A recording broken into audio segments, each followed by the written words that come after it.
Entonces, continuando con el desarrollo, ¿sí?, de esta unidad, nosotros podemos ver que el objetivo que tiene que tener tanto la organización como la persona es plantear que cada uno de sus objetivos individuales estén encaminados hacia una misma meta, ¿sí?, hacia una misma meta final. Entonces, de ese modo se va a dar esta relación ganar-ganar.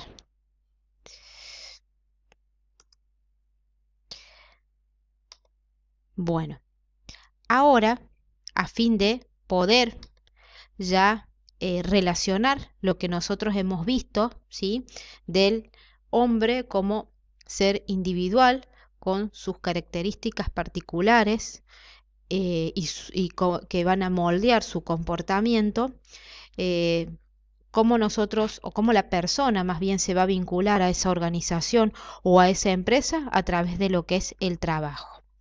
Pero antes de hablar de las diferentes relaciones que se establecen dentro del ámbito de trabajo, vamos a hablar un poquito de lo que es el trabajo y de cuáles son sus características, ¿sí? Si nosotros nos remitimos a la definición de trabajo, ¿sí?, podemos decir que el trabajo es poner a disposición de otro todo esfuerzo físico, mental o intelectual, ¿sí?, que realiza la persona a cambio de un salario o un sueldo, ¿sí?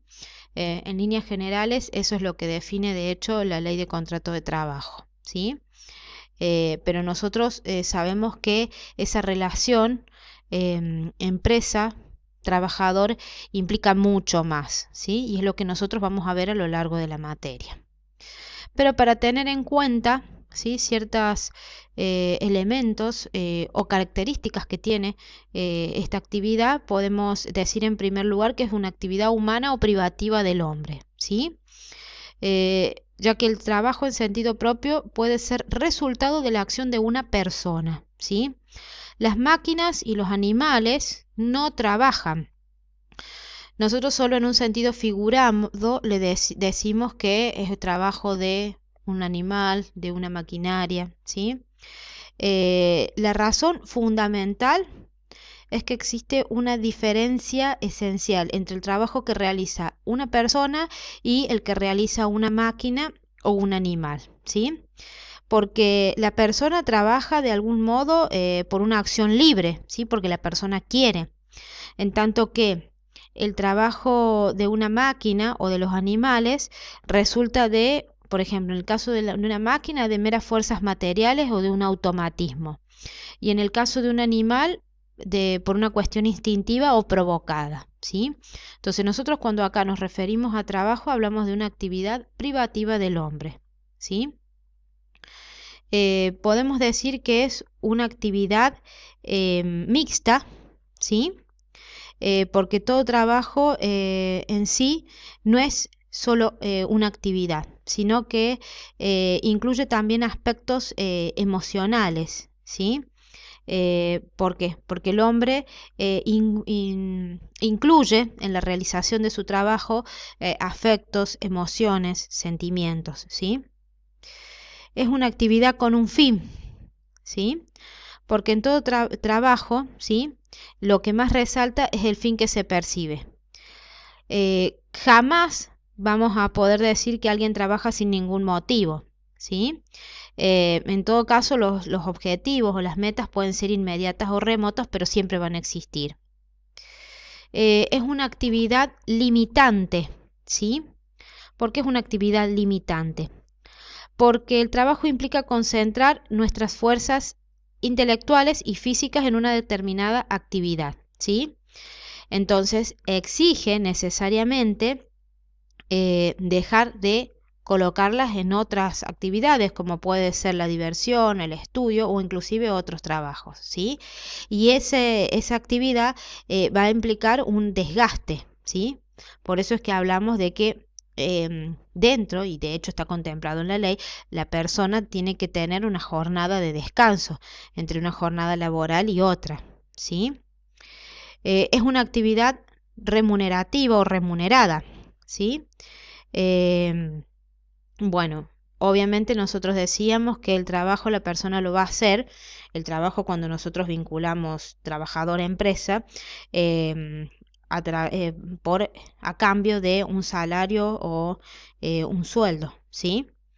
¿Qué pasa? Que esta característica no es esencial a todo trabajo, como sí son las anteriores, sino solo al trabajo que procede del contrato en relación de trabajo. Es una actividad repercutible.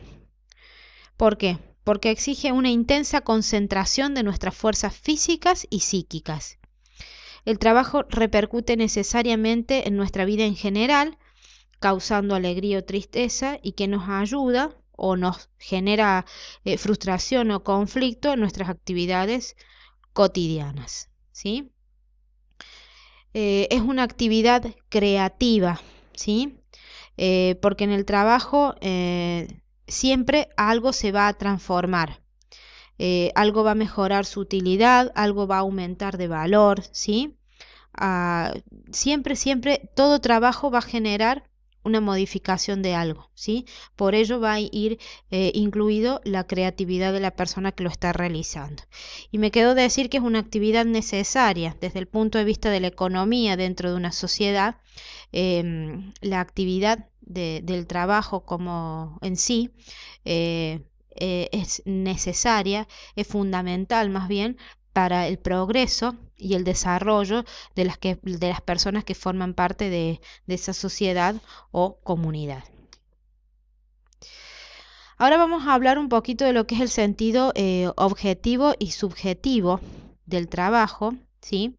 Y para ello los invito a que podamos ver el siguiente video.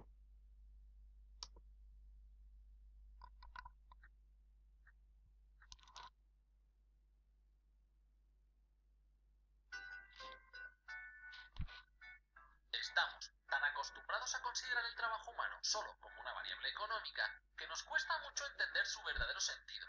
La cuestión del trabajo constituye una cuestión política básica y fundamental. Es clave esencial de toda la cuestión social, porque es una dimensión esencial de la existencia humana. El trabajo debe ser tratado siempre como algo que forma parte del mismo ser de la persona. El trabajo es una de las características que distinguen a la persona del resto de criaturas, y existen dos maneras de contemplarlo, desde la dimensión objetiva y desde la dimensión subjetiva. El sentido objetivo del trabajo se refiere a los instrumentos que el ser humano utiliza para trabajar y también a los frutos de ese trabajo. Desde ese punto de vista, el trabajo es muy valioso, porque es el primer y mayor valor económico. Pero no podemos perder de vista que tanto los instrumentos y organización del trabajo como los frutos del mismo humanizarán en la medida en que se planteen desde su servicio a la vida y a la comunión social.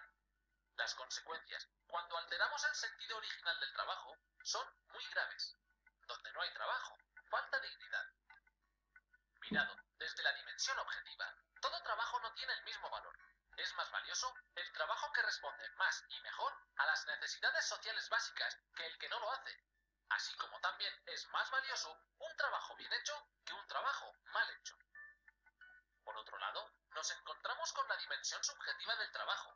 El sentido subjetivo del trabajo lo constituye el hecho de que quien trabaja es una persona. El fundamento más importante del valor del trabajo es la dignidad de la persona, que es sujeto del trabajo.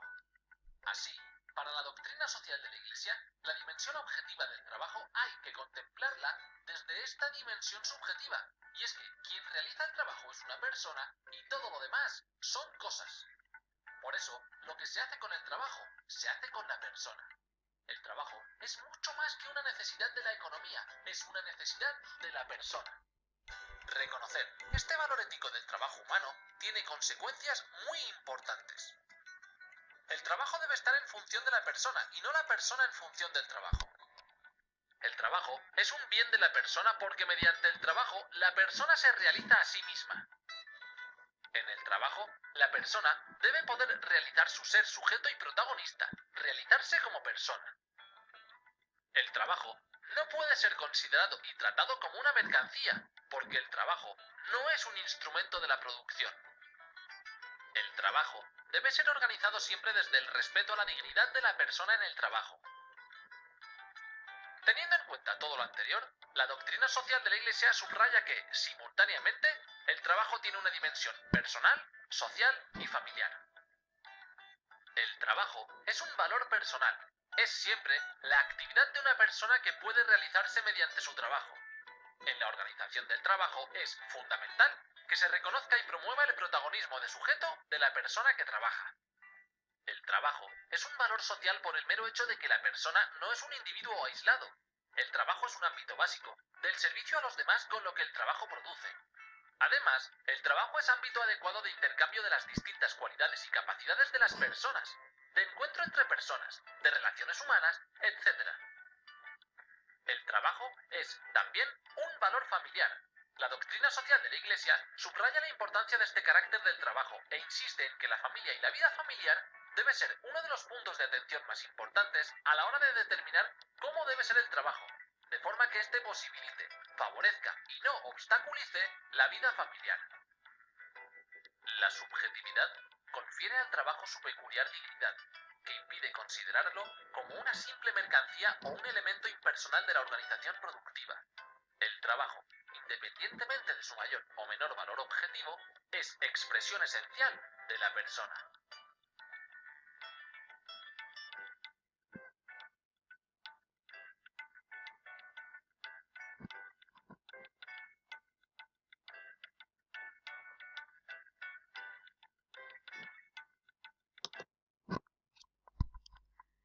Bueno, entonces como pudimos observar en el video, ¿sí? Nosotros al trabajo lo podemos considerar, ¿sí? Desde el punto de vista objetivo y desde el punto de vista subjetivo. Como bien se explicó en el video, el sentido objetivo del trabajo se va a referir a los diferentes recursos e instrumentos, técnicas y procedimientos que va a utilizar el hombre para llevar a cabo una determinada actividad, ¿sí? Y a los resultantes de los mismos, ¿sí? El sentido objetivo del trabajo es más bien un aspecto contingente que varía en su modalidad por los cambios en las condiciones culturales, sociales y políticas. Como bien hemos visto a lo largo de la historia, las diferentes técnicas y métodos de trabajo se han ido modificando, ¿sí? Con el objeto de mejorar, en primer lugar, la calidad del producto y del servicio y lograr la eficiencia y eficacia de esa tarea.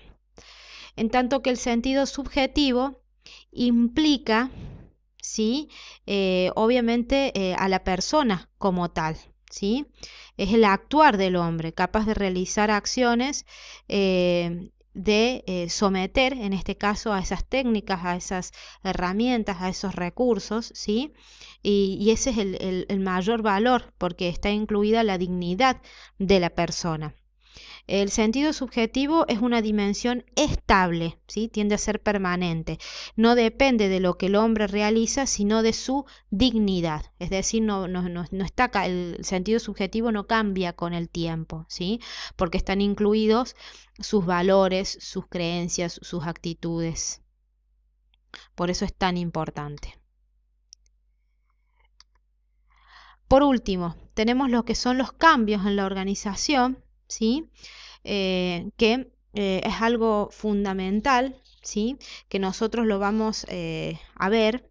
¿Por qué? Porque en la organización, así como nosotros veíamos que dentro de la persona se pueden provocar desequilibrios o tensiones, ¿sí? En el ámbito de la organización con más razón, porque no va a haber una sola persona en cuenta, a tener en cuenta, perdón, sino van a estar varias personas involucradas, ¿sí? ¿Cuáles serían los cambios? Bueno, cambios económicos en las normas de la organización, tecnológicos en el personal y en la estructura. Nosotros tenemos que saber que la persona siempre va a tener una resistencia al cambio. Entonces, es fundamental que la organización como tal pueda y sepa manejar estos cambios, cómo le va a anticipar a la persona para que la persona se pueda adaptar correctamente a estos cambios.